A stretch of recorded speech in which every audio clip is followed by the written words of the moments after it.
In other news, Syrians have been heading to the polls in an election which will all but guarantee President Bashar al-Assad secures another four-year term in office. The vote is the second since the civil war broke out 10 years ago. Now, there are two other candidates running for the country's top job, but the competition is largely viewed as symbolic. For more on the story, we can go across to our international affairs editor, Armen Georgian. Armen, what is the point of holding this election?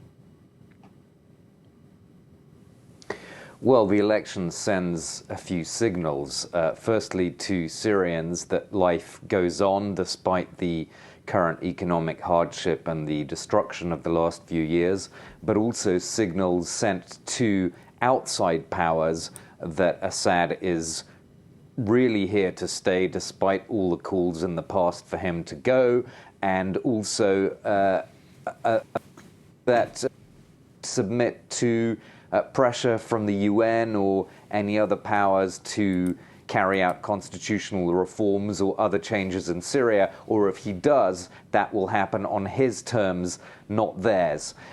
As for your point about a symbolic opposition, Delano, anybody who posed a genuine threat to Assad in the sense of being able to unify Syrians against Assad was essentially eliminated or forcibly disappeared or fled the country in the early years of the war. And meanwhile, the political opposition in exile has not been able to come up with any unifying figure, nor has that opposition in exile really been able to significantly shape events in Syria.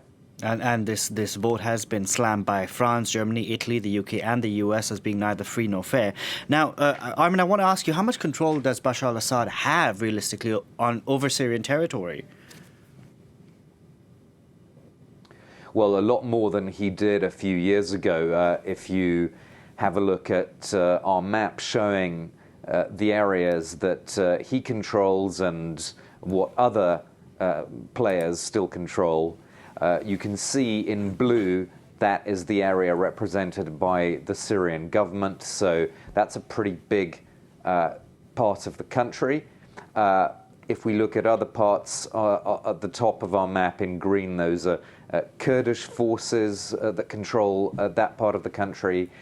At the top in the north, in red, a zone of Turkish influence, essentially either Turkish troops or militias allied with Turkey. Then around Idlib, you've got a mixture of jihadists and Syrian rebels, also some Syrian rebels in the southeast of the country. And then you can see in dark blue a very faint and small strip towards the right of the map in the east of the country. That is the Islamic State group, but it's shrunk quite significantly. So overall, a lot of control by Assad of the country, and he will be hoping that this election will reward him for that, for bringing some stability to people's lives, at least those who are able to live normal lives, which is, of course, not every Syrian by any stretch.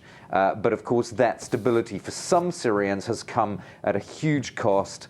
An estimated half of the population displaced, and many of those displaced for good. And of course, many, many Syrians living in slums in the country or abroad, and they can't vote. So that's really to put the election into a bigger perspective. Armen, thank you very much for that. Armen Georgian there.